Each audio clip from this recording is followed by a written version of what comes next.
partner of Friedman Canterbury Company. And I'm classically trained trombonist, Daniel Joe, and part-time tax technician. Do you believe us? I do. Okay, go ahead. Okay, anyway, just kidding. I'm Alan Friedman, Daniel Joe, and we are here to impart some awesome knowledge on you. Crazy 2018, Alan. It's been really a very difficult and challenging year, not only for our clients, but for us as well, learning a lot about a lot of new tax laws. And so we're pretty excited about being here today, aren't we? Yeah, that's the best thing is you're here today, and we're going to give you some important information. It is important because I'm wearing my important glasses. Oh, I like your glasses. Those are your wife's glasses. They are. Oh, they look lovely on you, man. They're fashionable. Okay, anyways. Anyway, so the point of today is we're going to be talking about three major groundbreaking tax acts that just happened in 2018 that affect every one of you sitting in this room. Doesn't matter if you're a retailer, doesn't matter if you're a manufacturer, musician, any professional in the music industry, any professional, it's affecting you, am I right? Yeah, it's affecting you. But we've come up with a fun way to impart the information. Right? We have. And why are we doing a video when we're standing right in front of you? Well, because we've been getting a lot of questions about these tax acts and this information from all of our clients. And Daniel and I came up with the idea, well, why don't we just have our clients submit these questions on a video? Right. So we're kind of introing the whole video thing. That's right. So sit back, relax. We've got a lot of information. Feel free to make notes, and hopefully at the end we'll be available for questions. But enjoy these videos, and we'll hope that we cover every topic that you want to know. And why is your hand up there? I like touching you. Yes. Is there an attorney in the room? Thank you. Okay. Here we go. Okay. So we've taken three rather boring but ever important topics, and we tried spicing it up a little bit. And the videos that you're going to see are truly questions that were asked of us from a dozen or so of our clients. And they pertain to these three tax acts. So we're going to talk about each one, spend about 30 minutes on each one. If there's time, and we're hoping there is, we're going to take some Q&A at the end. If you have some burning question that you can get in and out of in like 30 seconds or so, and you think we can answer in 30 seconds or so, and you really think it's important, go ahead. But we're going to try and wait to the end to hopefully have some time to answer these questions. So Daniel, is there anything you want to add? No, I don't want to add. Let's just talk about the topics. So the three topics we're going to talk about today. This one here passed in December of 2017. It's effectively known as the Tax Cuts and Jobs Act, also known as TCJA. So this affects all of you, even if you happen to be here and didn't own a business. This is new. This is the new tax law. This is the law we're in. So we want to give you hopefully some things that you've already heard, but if not, we want to clarify a couple of things as well. So we're going to do that first. And then we're going to talk about the workers' classification. There was a major Supreme Court case that happened right here in the state of California in the middle of the summer, and we want to talk about that today. So this is probably why a lot of you are here, and I think it's good for you to be here for this one, because this one's going to impact And don't be misled if you're not in the state of California. You'll find that this is affecting pretty much all the states in the United States. Alan, we're in the state of California. That's right. Thank you for letting me know that. Okay, I thought we're in the state of Anaheim. No. We're in the state of euphoria. It's music. We're in the state of NAMM, right? Is that what we're saying? Okay, good. And then the third one is the sales tax. So just if the new tax law wasn't enough, and then you hear about, wait, am I treating my workers correct? Then they said, well, if you're going to sell online or to other states, now you've got to play by some different rules there. So those are the three topics.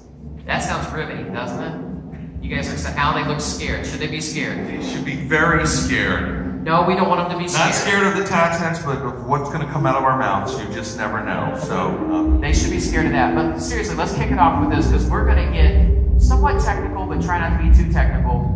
This information is probably going to alarm you a bit. Well, let's be honest about it, right? It's going to alarm you a bit. Yes. But our mission here today is to inform you. We want you all to be aware of the rules so you can make the best decision to be in compliance as much as you feel you need to be. We're not even going to tell you what you have to do. We want to give you the rules. But let me tell you this. If you find yourself sitting there saying, it's impossible to play by these rules and be profitable in the music store, in the music retailing industry. Is everybody here music retail? Raise your hand if you're music retail. Okay, good. Any music manufacturers? A couple? Okay, good. Yeah, I don't know how you don't count. You have your own council. You got plenty of money. Exactly. Don't you really? Yeah. And it's all in yen. Yeah. Okay. That's fun. Any musicians? Okay, got some musicians. Good. So some of this stuff affect you. But if you're, whatever business you're running, we want you to know that it is possible to adhere to these rules and make a profit.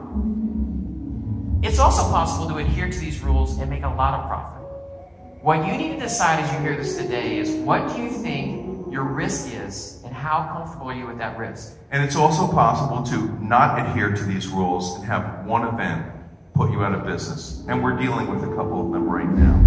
So I'm not really, I'm walking that fine line. We both are wanting to scare you enough to be aware of these things and do something about it, but not be so scared that you're paralyzed by this. That's not the point of this. We believe you can, just as Daniel said, survive and thrive in the music industry, but you have to be aware of these things. The last thing we want you to have happen is a sales tax audit or a labor audit where you now are running a six-figure check, or we don't want you to pay more tax. No, we don't work for the IRS. We don't want you to pay a nickel more of tax than anybody else. We do want you to sleep at night. We like to sleep at night, but nonetheless, we're interested. We want to know that you know these tax laws you can take advantage of, whether they're legal loopholes or things you can do to minimize tax. So, okay. Take off topic one. And you have an intro. You have a band to back you up. I know, that's awesome. Do you need guitars? No, I always need a guitar. Okay, go ahead. ahead. You need a trombone? I don't know what that is. Okay, good. Okay, so here we go. I'm up. Oh, do you want me to talk about this? Okay, so the video's not coming. So anyways, the first thing we're going to talk about is the thing you've been hearing about for all year, which is the Tax Cuts and Jobs Act, President Trump's new law. And I will tell you, I'm 63 years of age. I turned 63 just a couple weeks ago, so I've been doing this for 40 years. And the last time I saw any kind of really monumental, wide-sweeping tax law change was 1986 under President Reagan, when they instituted things like passive activity rules. It was basically to put an end to tax shelters and things of that nature, when we really had to dig in, learn a whole new law. There are changes that happen every year, but most accounting firms can get through it all. They're more technical corrections or just a couple things to change. This year has been a year of, when I say monumental change, I truly mean I've never seen anything like this in my entire career. Things that, I like to think of as, the American style life, like General Motors and and apple pie. Those things have been around for forever. So has deductions for your exemptions for your kids and for yourself. Those things are gone. They're gone. Can you imagine filing a return? You're not taking an exemption for yourself. Or your local taxes, your state and local taxes, income taxes are being severely limited, which are affecting very high income tax states like California, New York, and Connecticut, and places like that. These are wide sweeping changes. There's a couple pieces of good news, lower tax rates, but when clients ask us, is this law good for us? Honestly, the joke of, like every accounting firm, you ask them any question, you get that same answer. It depends. It has never been more true than with this tax act. We truly don't know. When hundreds of clients have asked us this year, is this going to be good for me or bad for me?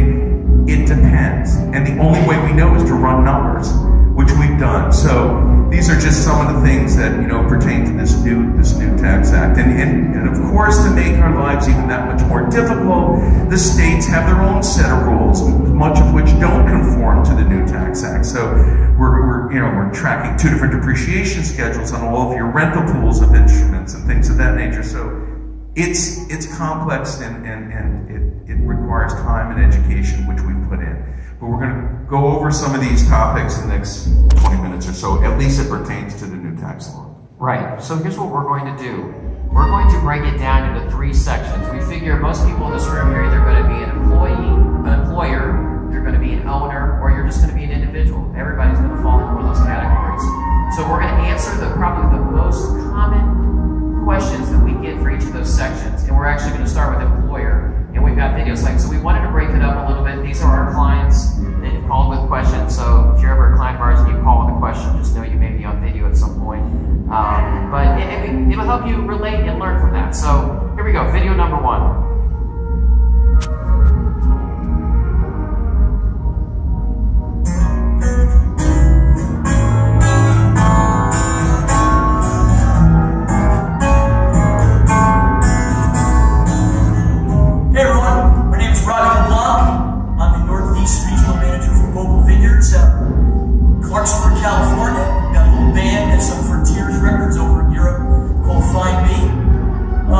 talking with my Uncle Chris Walken, that is, and he alerted me to the fact that, hey, look, there might be more money in your paycheck. You're seeing more, and you gotta get your refund now. You gotta do it right now. So I said, so Uncle Chris, is that true? So Alan, I don't know. So on behalf of my Uncle Chris and you, can I get the refund now? Is there more money? What's going on with this whole thing? Peace.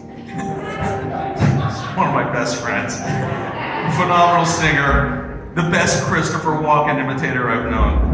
Okay. You know the irony of that, though, is he's a musician and he's a wine rep.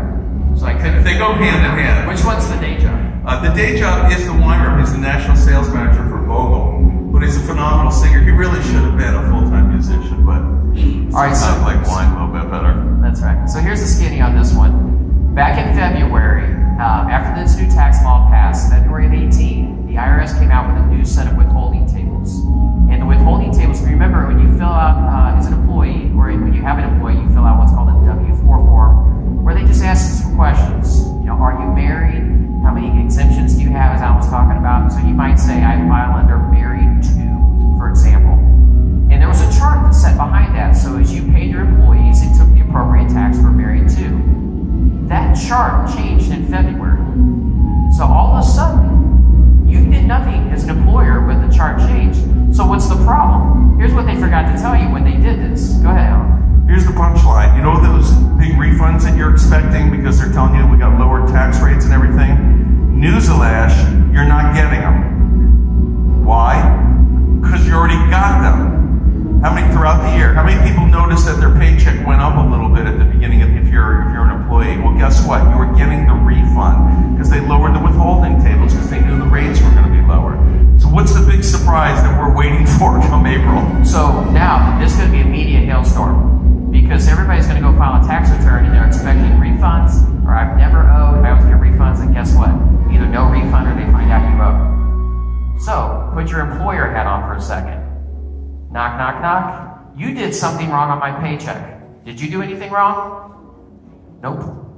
But now you know how to answer that question. Because it's going to happen. So the media, anything that's happened with the media, we're just waiting for March and April. Of course, if the government shut down, they're not doing refunds anyway. Not hear about until July. Okay. So that's one that affects your employer. Here's the second one. Here's a fun video. Hi, you may remember me as Peter Sellers, the guy who has all the stuff. Well, my real name is Peter Solak, and I work for the Henderson Company. We're manufacturers' representatives for professional audio equipment.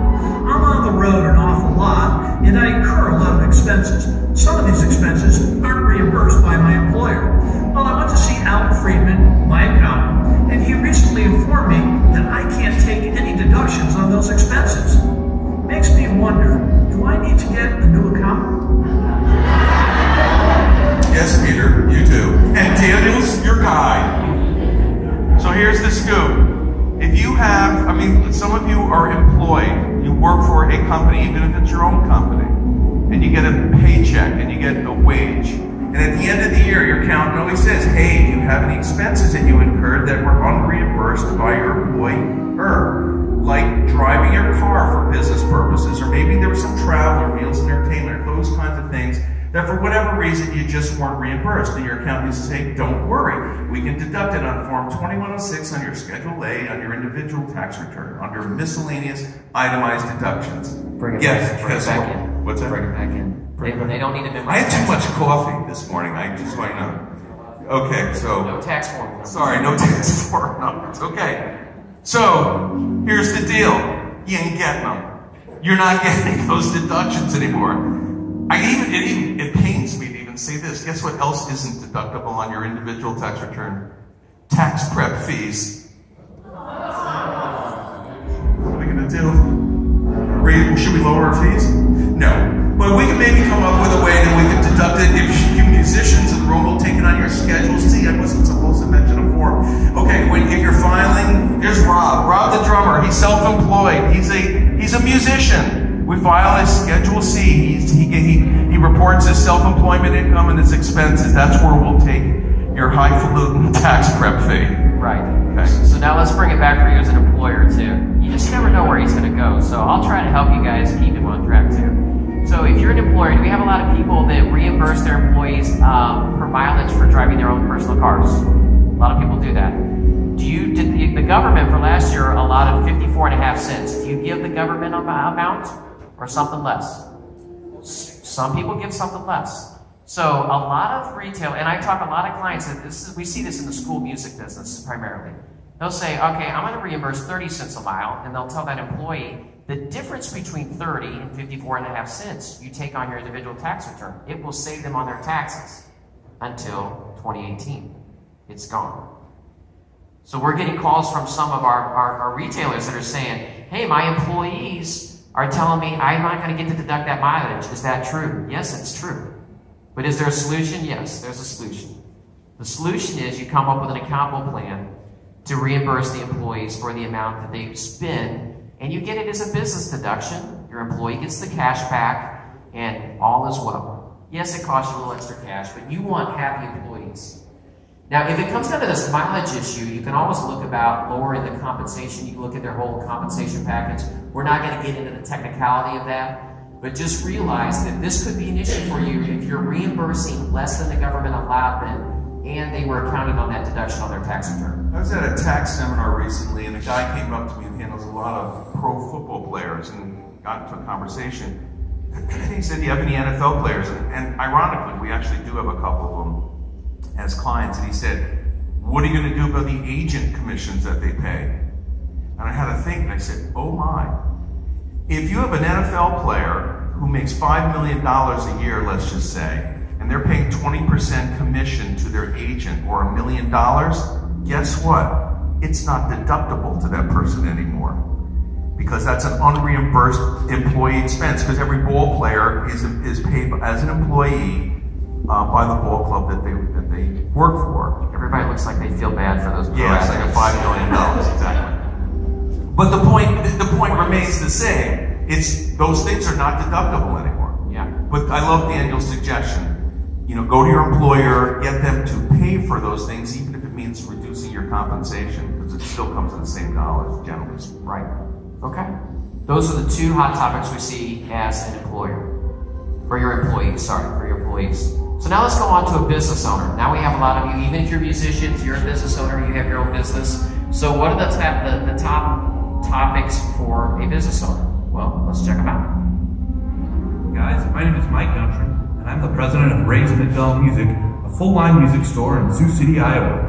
Our company is organized as a C corporation, and now I understand there's a new supposedly lower flat tax rate for C corps. Does this mean our corporate tax rate will for sure go down?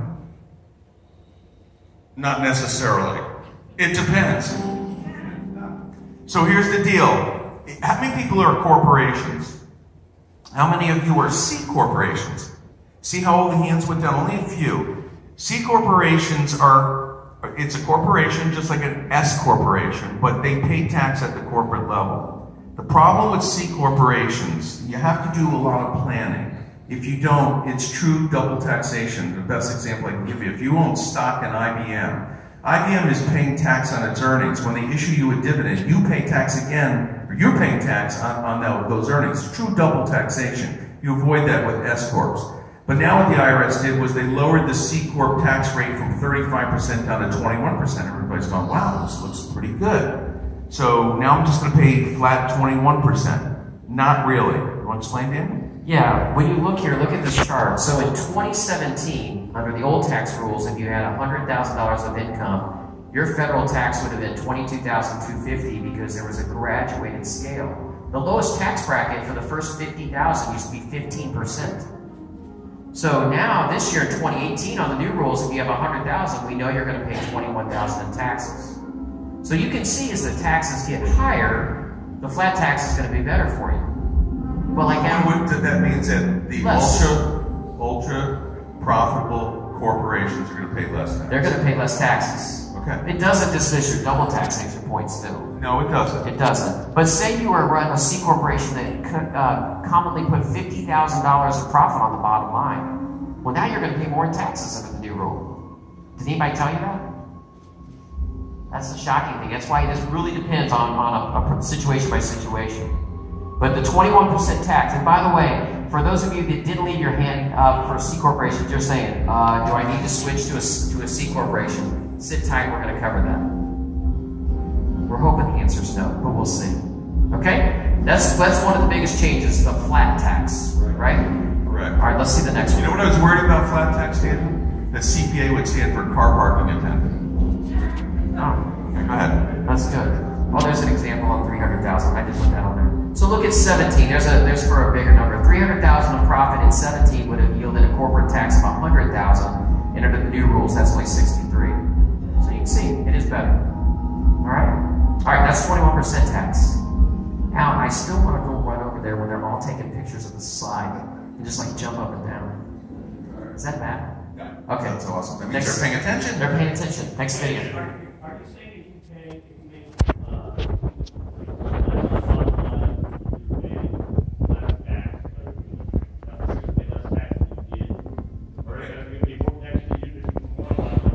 That's right. That's right. Right. That's right. If you're making $50,000 of C Corp tax, aside from the issue of double taxation, pardon me? C Corp income, correct, right. If you have $50,000 of C Corp income, you're going to pay it at a 21% rate where you used to pay it at a 15% rate. But if you made $300,000 overall, you will pay less tax. I think close to 100 grand. It's you can see it's $90,000. And around $90,000 is where it flips over. Where if you were showing $90,000 in 17, you'll start benefiting in 18. Okay. Good. Here we go. Next video.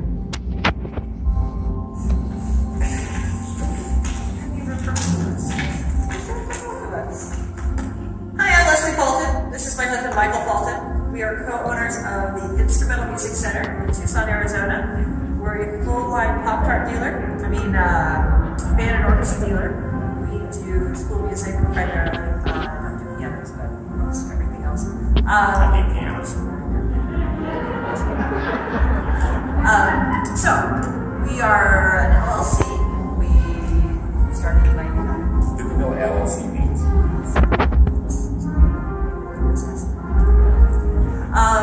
So our question for Alan is that with all the tax changes this year and next year, if IMC will qualify for the 20% business deduction. If the count is too high or too low. And I got a question for you, Alan. At the end of the year, I try to buy myself something nice, you know? And I go to the checking account and there's like $5 in there. Do you know where all my money's going? Because we've been doing this for like 20 years and I haven't gotten a paycheck in about that time. So if you and Daniel get together and figure out where all that money's going, that'd be great. Thanks. Mike's a drummer. Need I say more? Okay. You need to say more. Okay. Let's just say we told him where the money is, but he still can't find it. So you saw his wife pointing to her finger, so you know. All right. So this is the big one. So for those of you that are not a C corporation, you say, well, what did they do for me? And this is what they did for you. They put in what's called a 20% pass-through deduction. And I'm going to give you the two kind of common terms we hear with this, so if you hear them out there, you'll know what it's talking about. Section 199A is the official term that people will use to sound cool, or the other one is called the QBID, Qualified Business Income Deduction. So what it basically means is it's going to be a federal level deduction only, and assuming you qualify, because there are limitations, and we're not going to get into the technicality, we're going to show you a chart of how it figures here in a second. You can save by not paying tax on 20% of the federal income. That's good, right? Everybody likes that. So let's see what it looks like. Using our same example from before, you can see, and I took it down to the double taxation so we can see true dollars. If you have 100,000 of taxable income as a C Corp, your 21% tax will be 21,000. If you took the rest of the money from that 100,000 out, you would pay a dividend tax of approximately 15,800. It depends a little bit. But you would walk away with $63,000 in cash. C corporation. So again, you look at your tax, you're like, man, that's great. But now how does this QBID, Qualified Business Deduction, apply to me? If you have that same $100,000 of income, the federal government says, as long as you qualify, you're not going to pay tax on $100,000, you're going to pay tax on $80,000. So that could save you some significant money, especially the more income you show. And then the S corporations, as you guys know, or an LLC, you do not pay tax yourself, so we pay tax on that personally. I chose 24%. That's an average bracket we see commonly used. So on this example, you take $100,000 of income, you're paying taxes on $80,000, 24% of that's $19,000. You are left with $80,800. So when you think that flat tax of 21% sounds appealing, you really have to check all the factors to know, and this is why we probably wouldn't recommend you changing from a C Corp to anything else. You can see the reason why we don't like C Corps. It's this issue of double taxation. So, as Daniel just pointed out, this is actually awesome news for S Corps, LLCs. Unless, of course, you're in a type of business, you make a lot of money, there's a phase out of $315,000 to $415,000, meaning if you make over $415,000, and you happen to be an accountant, a lawyer, a doctor, a musician. What does the IRS don't like about us, musicians and accountants? I don't get that. They are what's called a specified business. It's a business that's specified by the IRS that says, well, we're going to give this 20% pass-through deduction to everybody unless you are one of these kinds of types of business. I think the theory behind, I actually don't even know what the theory was behind this, other than, they're trying to not allow people who have businesses that their personal services are germane or an integral part of their business. They're just not allowing them the 20% deduction. Luckily, your retailers or manufacturers, you guys are good. And even you musicians, we all know you don't make over $415,000 anyway, so you're good too. But if you happen to be, we do have some high-income earning musicians, they are not going to get this deduction. Right. And these are wars. What Alan's saying is, it's kind of like, if you have this factor, or you have this factor, or you have this factor. So you've got to sit down with your accountant and find out, how does this relate to you? Can you just speak to two quick things, wages and officer compensation? Yes. Wages are a factor in this. Yes, they are. I'm just thinking how we can do that. Let me see. Okay, yes, let's do that. Wages and reasonable compensation. Yeah, even just the officer comp. Okay, so once your taxable income exceeds a certain level, if your taxable income is under $315,000, you do not have to worry about these ORs. The ORs do not come into play. But let's say you're running a business that makes $1 million in profit, so you know you're going to be, because you all make $1 million in profit. I can see you're here. So you're going to have to fall into the ORs. One of the qualifiers for the ORs is that you have to pay, wages qualifies you to take the deduction when your income exceeds $415,000, as Alan said. So all those wages you're paying your employees, it's something that it's important to consider. This is one reason why, again, we're going to talk about independent contractor later. Some people are saying, I need to flip people from independent contractor over to W-2 wages so I have more qualification if I'm over $415,000. That's just one of the factors Alan mentioned. The second one that we see is there's still a condition with S Corps and now with LLCs that we have to address. It's called owner compensation. You have to make sure the owners are taking an appropriate level of compensation, because the owner's salary comes out before we arrive at taxable income. So you guys are smart people. You say, I won't take a salary, and that number goes up and I'll have a bigger 20% deduction. Yeah, no. The government said that's not going to work for you. So you got to make sure you're taking an appropriate level of wages, and then we needed to take 20% off the rest of that. Is that what you were thinking? Yeah. Can I just stop for a second and tell you, how smart is this dude? This guy's a trombone playing guy, okay? He is a smart guy. See, that's what makes me smart, because these guys are all B&O people. Well, whatever. You are, no, truly, he's a really smart guy. And people come in, they say, should I have you, Alan, do my tax return? Should I have Daniel do my tax return? And I've actually boiled it down to a simple answer. If you want it done right, Daniel's your guy. If you want a refund, I'm your guy. You decide.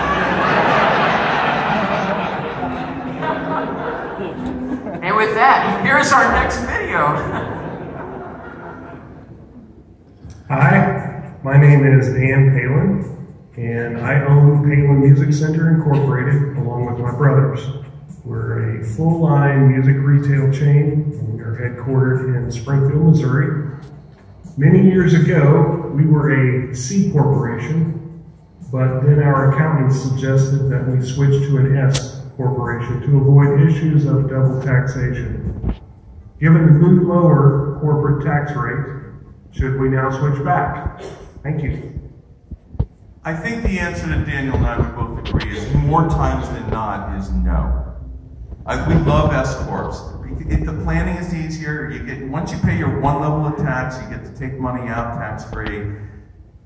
The double taxation scares us. You know what I was told by a very smart tax technician who was speaking on this topic is that this new tax law is kind of like, they called it the Roach Motel, but Daniel actually said, which was shocked that he knew some song by the Eagles, he said it's more like Hotel California. You can check in, but you can't ever leave. You know, if you flip over to a C Corp and they change the law, which they very may well do, there are prohibitions from flipping back and forth, otherwise people would be doing it as the laws change. I personally, and I'd love to hear what Daniel has to say, I personally love S corporations. Some accountants won't change C corps because they're junior end. Accountants love junior ends. It's one less return they have to do during tax season, but that's not really a good answer. Yeah, S corporations or LLCs are really good. LLCs are a little easy to administrate, but we like both of them. They're tax favorable, they're very flexible, so that's why we like them. We're not going to spend a lot of time on that today. We wish we could. We could do a whole presentation on what kind of entity you should be. But what do you mean I listen to good music? I don't listen to your CDs. That makes me smart. It's not got horns, you don't look good. Good. So here, let's talk about just generally. So back as a business owner, wins for all businesses. I'm just going to buzz through these. Just make sure your accountant's dealing with these with you. Depreciation. We have $1 million of depreciation on Section 179, which is immediate depreciation. So if you're showing a lot of profit and want to show less, there's a big opportunity there. That's important for you school music dealers who buy a lot of rental pools. Right. Exactly. The IRS over the last 3 years has been really changing the way qualified improvements are depreciated and they're looked at. And believe it or not, it's brand new for 2018. If you put like a roof or HVAC on a building, you don't have to do that over 39 years. You can take 100% of that in year one. So that's around. I mean, one of the things we don't know if this tax law is going to change. Feeling it probably will. I don't know. But you know, if you're thinking I've got some rental properties, maybe it's time to put a roof on. This wouldn't be a bad time to look at doing that even now. So those are some wins. Here's some other wins. They actually brought up 100% bonus depreciation. So if you had over $1 million of profit, you took all the Section 179, or you had no profit and you wanted to run a loss, you could do it with bonus depreciation. States don't like this generally, so just so you know, states really don't care for this. But again, these are wins. These were things that passed in the bill that were good that we saw for business owners. What's not so great, the losses really kind of come down to 3 areas. Business interest deduction. If you have more than $25 million of annual sales, there's now going to be a limit on how much interest deduction you can take. But you have to be over $25 million of sales. So just again, talk with your accountant about that. That may impact you. You may be okay. For our manufacturers in the room, what's effectively called the DPAD, Domestic Production Activity Deduction, is gone now. That was big that was kind of one of the bad things in our industry for people that were self-starting, making their own instruments and stuff like that. So that one's gone. And then here's the most controversial what's gone, and we're going to try to make it clear for you very quickly. Entertainment expense is no longer deductible. How many of you guys have a line on your P&L that says meals and entertainment? Okay. I'm going to make the advice really easy. I'm going to try to make it easy. Tell me if you follow. Instead of it saying meals and entertainment, you need to have 2 accounts. Let's just keep it simple with 2 today. Let's have one called business meals and have one that's called entertainment. And then airfare and travel and stuff like that needs to have a separate one called travel. Don't put that meals and entertainment. Meals are anything where you take your employees, you take potential customers. If there's business purpose, it goes in meals. That's all that goes in meals. Food where you're going to eat. Entertainment are now things like when you're going to entertain. If you want to woo a customer by taking them to a sporting event, symphony concert, rock concert, mini golf round, whatever it might be, all those things, gone. You can pay for them as a music store. They're just not going to be a tax deduction. So the easiest way to stay safe with that is just break them out. Meals, call it business meals. We have one called entertainment expense, and then your accountant should be able to handle it from there. So, we've got probably, 40 music stores in, and I'm talking to them about this. A lot of them don't have many that they admit to. So, I don't know. Some of you are concluding, like I am, it's time to retire. You know how you can tell when it's time to retire? When you start drinking your microphone and speaking to your water. I've told you that a couple times. Okay, good. So now let's talk. We're going to bust through this quickly because now the next topic I'm going to tease the next topic here. We're going to talk about worker status, which I want to get to that. But this is just stuff we're going to. If you don't, I'm just going to bust through these quickly. These are some of the changes that you'll see on your individual tax return. And you can at the top it's a single filing situation. Bottom is married filing jointly. You can see the new rates on the left, the new brackets on the left. So we have lower rates, bigger brackets. This should be good for you, correct? Yeah, it depends. Kind of. It depends. We have clients that are going to pay more in taxes this year as a result of How's that possible? How's it possible? In our neck of the woods in Connecticut, because they're losing the state and local taxes, which we're going to get to. But the tax brackets are bigger, the rates are lower, so that's good. Here's what Alan was talking about a little bit earlier. There's been an increase in the standard deduction. So for some of you that do not itemize your deduction, so you don't have a lot of charitable giving, you don't have a lot of interest, you don't have a lot of taxes, you are getting $12,700 for married filing jointly in 17. The government's going to give you $24,000 this year, so that's great. But you know who this has not been so great for? Charitable organizations.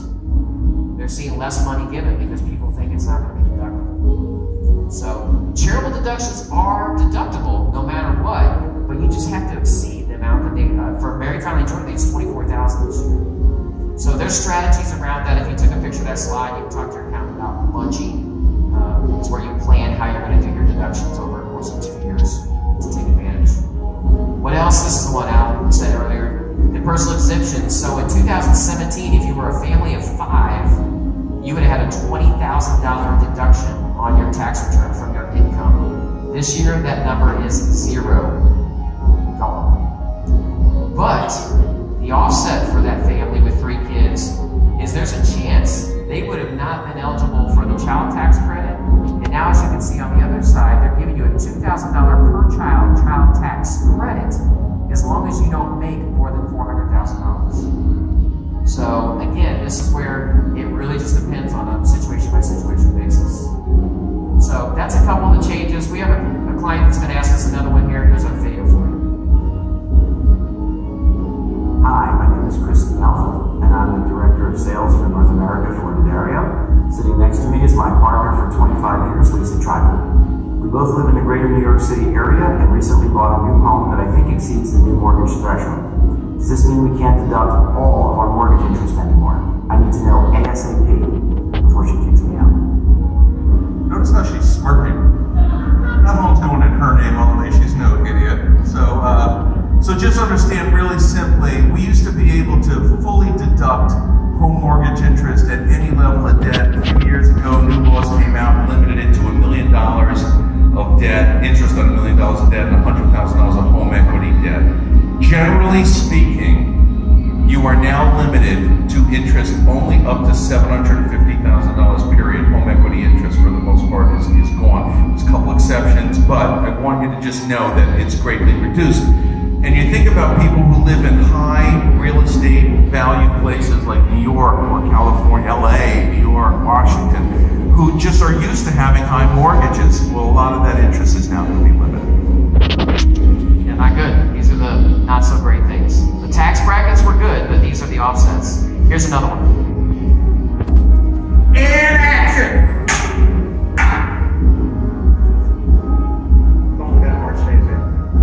Hi everybody, I'm Johnny Rabb, and this is my wife Bridget. Hi. Both of us own a home here in Indianapolis, Indiana. I'm on the road and recording with Collective Soul, and I'm gone quite a bit. Is that right? Too much. Yep. So the cool thing is that Bridget actually works in Our home. right. But the funny, crazy part is that her office is located in Chicago, Illinois. right. So this is interesting. She pays state taxes to another state that she's employed in, which is Illinois. Chicago, Illinois. Our biggest question during this tax time is, can we still deduct our state income tax along with our real estate tax? I don't know. Can we? Can we? How?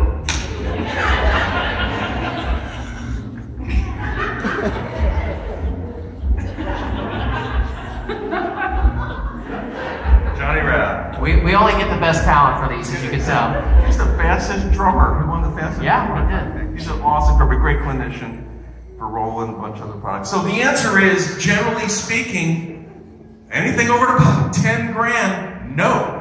You can't deduct any of that stuff. So we're in Connecticut, we pay real estate taxes, we pay property taxes on our cars, we pay state income tax. Think about people in New York City, we're paying New York City tax. California's got high rates, all that stuff. Guess what you're going to get? $10,000. That's it. Alan taxes me to work for him. What's that? You tax me to work for you. I do. I think you can deduct that. Okay, thank you. You deduct that the drugs you take to work for me. So anyways. Some of you, this won't impact you, depending on your state. You know, we see a lot of people like in the South, where, especially like in Florida, where they don't have a state income tax, that they won't be impacted by this. But it depends. It's very different. Yeah, so here's the wrap up from this section. So first and foremost, we would like to encourage you to meet with your CPA. You may need to meet with your attorney, because we didn't even get into the changes of estate planning. The IRS used to have those at $5.2 million a person. Now it's $11 million a person. So you may be a good time to plan your retirement and how all your assets are going to go to the next level. You may want to get with your CPA. Your CPA is going to probably get with you now, but that's something you want to get with. And here's the big thing. Watch out for the changes. They're going to change. Everything, when we take a lot of what's called CPE, continuing education, it doesn't take a rocket scientist to figure out that they're saying as soon as there's a change in the House or the Senate or the President, all of this stuff could get changed. We see it kind of going on right now with Obamacare. There's a change in Obamacare that just took place in 2019. So this stuff could change. So make sure you're paying attention to that. And that is Tax Cuts and Jobs Act. I promise you that's going to be the most technical. But now we're going to have some fun, maybe. You ready for this one, Alan? I am ready. Because they're going to love this picture because it's the Supreme Court. Right. Dun, dun, dun. So I should have had LA Law come on. That would have been awesome. Yeah. All right, go ahead. Okay, so here's the scoop. So this first section that we just ended is basically, you know, just our new law that we're dealing with, some good, some bad, what have you. But here's now the scary stuff. In case you haven't heard, all 50 states are broke. They're really broke. They're looking for any way to raise revenue, and they found two ingenious ways of doing it. Sales tax, which we're going to talk about in 15 minutes or so, and this other way, where they're going to start getting more payroll taxes paid to them.